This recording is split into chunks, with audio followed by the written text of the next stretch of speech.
What an ending to the movie, we go straight from the movie, and then it comes into something that looks like a storyboard a la anime. Yes. From the comics. Is that what it is? Because that's what it looked like to me. Well, the comics actually don't come until afterwards. But yes, they did release a comic book, but they did plug in comic book-esque scenes toward in that. Right. Like manga scenes, So I thought the drawings were more anime-ish or storyboard it could be, but it looked like it came from the manga book or a comic. And then how we look at it now, during the movie, how it's more modernized and more for the animation of the day. Correct. Which is ironic because, again, there actually was no anime. This was based on an American comic book, very loosely based. The characters look nothing like that. In fact, Hero is a full adult, looks more like Bruce Lee than he does Hero. But they did release a few editions of a manga after the fact because the movie did so well. And, they plugged them in here, and I guess that was a precursor for the manga that was coming. That could have been. Because in true manga style, they only do black and white. I don't know if you've read many mangas. I do. I happen to enjoy them. First off, you read the comic book the same way you would read it in Japan. So the books are backwards to the way we would read them. They're just translated to English. But you still read from back cover to the front cover our way because that's the way they read in Japan. And but historically speaking, they're black and white because unlike in America, a manga is usually made by a person.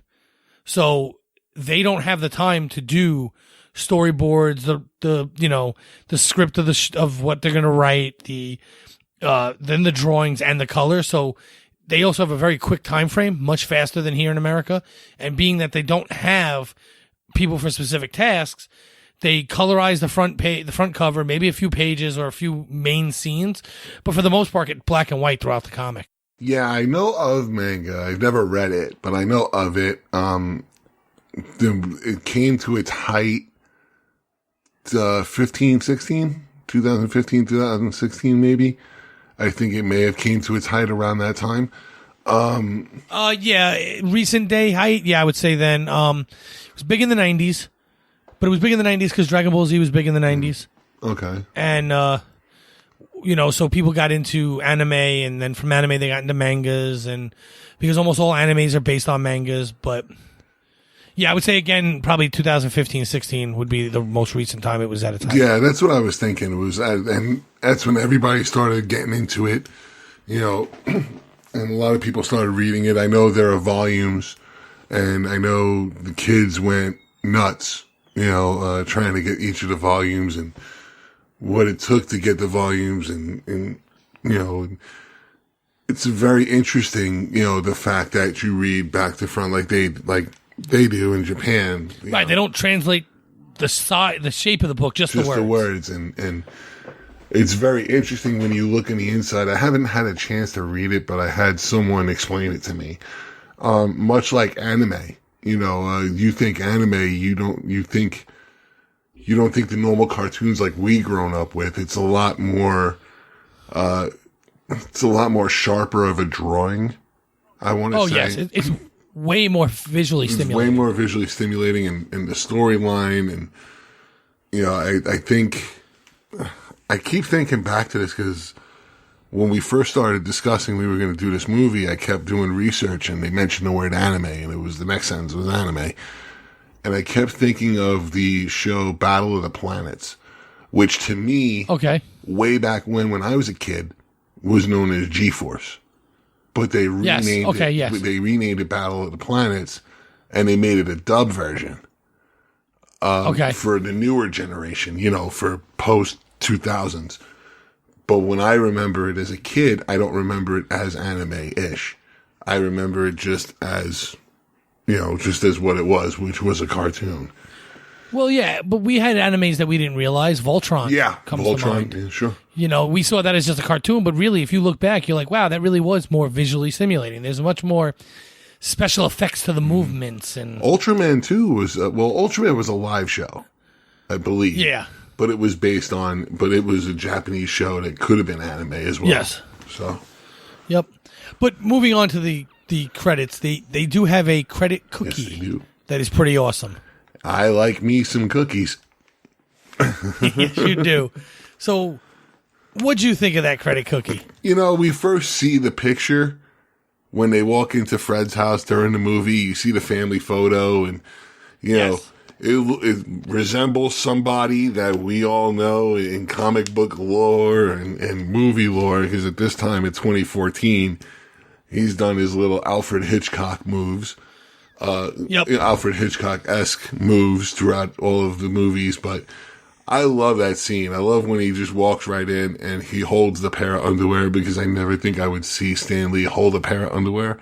But if I can get it animated, I would love, You kind of danced around it there in the beginning, but yes, Stan Lee is in the credit cookie. And what happens is the picture on the wall is supposedly his father and mother, and he mentions that the family's always on the private island, and that he feels disconnected from him, and he would love to share his accomplishments with his father because he feels so disconnected. When he touches the picture frame, it opens up. He walks into what is a secret lair with like kind of Captain America-ish colored costumes, and he's holding up his dad's underwear basically, but it's the outside of his trunks. And his dad says to him, I wear forwards, I wear backwards, I wear it inside out, then I wear forwards backwards. Oh, Daddy. So now I guess we're to believe that his father is not on a private island usually, but he's fighting crime. Yes. Yeah. It goes back to, when your parents are doing something and they don't want you to know something, and then it comes time where you come when you come of age, and it's time for you to know. So for all this time, he's always taught that his parents were on an island and the butler was left to raise him by himself, or to look after him. But Fred now comes of age, if you will, to sit there and say, hey, Pop. And the guy goes, yeah, I wear him this way and that way. And look, I have this layer. And like, we're something in common. It's the father-son bonding moment. They go from, rich parents who are never around to like the Incredibles in like a heartbeat. Yeah. But it was an awesome way to stick Stan Lee in the movie, too. Yeah, it was. It was really... great comedic line. It's also just another good family story. He followed in his father's footsteps without even knowing he was doing it. But that shows to me that despite the fact that he kind of acts like a slacker or whatever, you're a stoner. When you said that, I have to say, when I see that character, I see Jay from Jay and Silent Bob. Yes. That's what I see. Snooch and a nooch. Yes, exactly. So, but, but he goes from that very quickly to being realized that, like, he wanted to be a hero. He wanted to be a somebody. He might have seemed like a slacker or whatever, but he wasn't. And the fact that his father was a superhero and that's what he wanted to do, that it means to me that he was still raised right. Despite the fact that they say his parents are kind of absentee, maybe they weren't always so absentee. Maybe they were around when he was younger, or maybe the butler is just that good. But either way, he was clearly raised with some kind of love and affection, because otherwise he wouldn't care what his dad saw. He didn't say it in a way like, I wish you could see me now because you never cared. Like, that's not the way he said it, No, but he said it in a way of, they're always away. They don't know what I'm up to. For once, I would like them to see what I'm doing. And knowing now that he's doing good, helping other people, it makes him feel double, or it makes him feel a little better, or a lot better in this case, to show that he's following in his father's footsteps, whom he never knew was saving other people, was the superhero. So in a way, his father is a superhero times two. It's someone for him to look up to, and respect even more, in that sense. Right. Couldn't agree with you more. So I think we covered that pretty well. I think so. Final impressions. Quick 1 or 2 lines. Final impressions of the movie. Fantastic. Well done. Not unlike any other Disney movie that doesn't have morals or messages.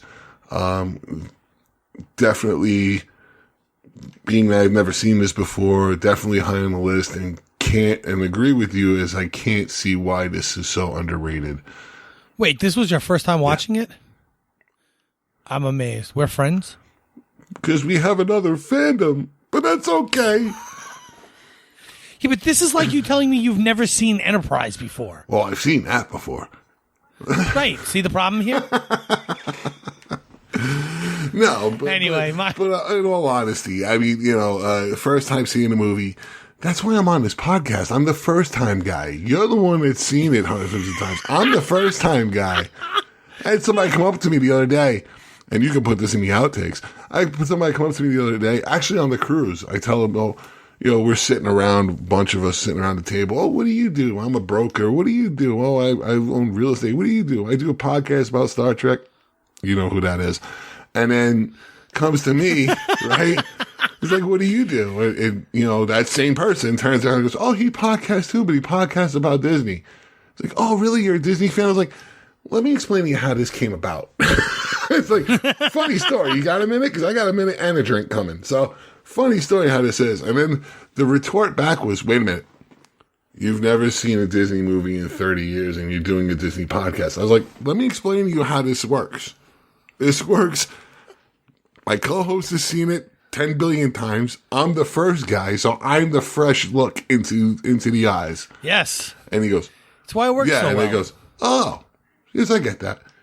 So you podcast, right? And I'm like, that's the end of me. So I'm going to go ahead and go back to where I'm supposed to sit, and you guys all have fun. So that you know who it is a great shout out to Amy Nelson, who was on this podcast as Cinderella. Yes, yeah. Her and I do have a bunch of great, all good things. Well, I mean, I'm patting myself on the back there. But we do have a bunch of all good things you can listen to in the back catalog, too, if you're listening to this and want to check out some other stuff we do. Now, enough of shameless plug. My final thoughts are pretty simple. Love the movie, love the message. I love the fact that he snaps, he wants to kill him, but then he realizes that's not what his brother would have wanted. And his brother only wanted to help people, and that's what his mission should be.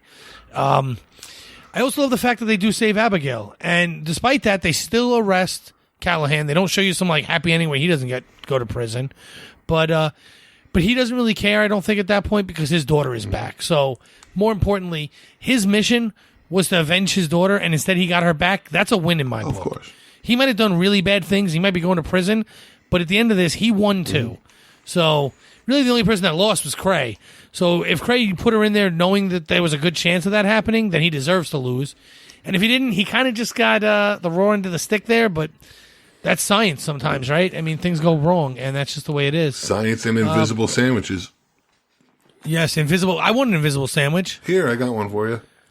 I want people to think I'm crazy while I'm eating a sandwich. But I want to actually be eating the sandwich. Because my son said, well, why doesn't he just pretend to eat a sandwich? I go, because he wants to actually not be crazy, just look crazy. There's a difference. Sadly, that thought makes you crazy, but I understand him. I know that you know that I know that you know what you know that I know what you know. That you know. Yep. I know. Okay. I know right. You know. So before we go, and everyone knows, we have a great offer for you. Cuts by Magic is offering all our listeners a 10% discount with any custom order with a code Disney. Contact Cuts by Magic by searching Facebook for Cuts by Magic, CUTSBYMAGIC.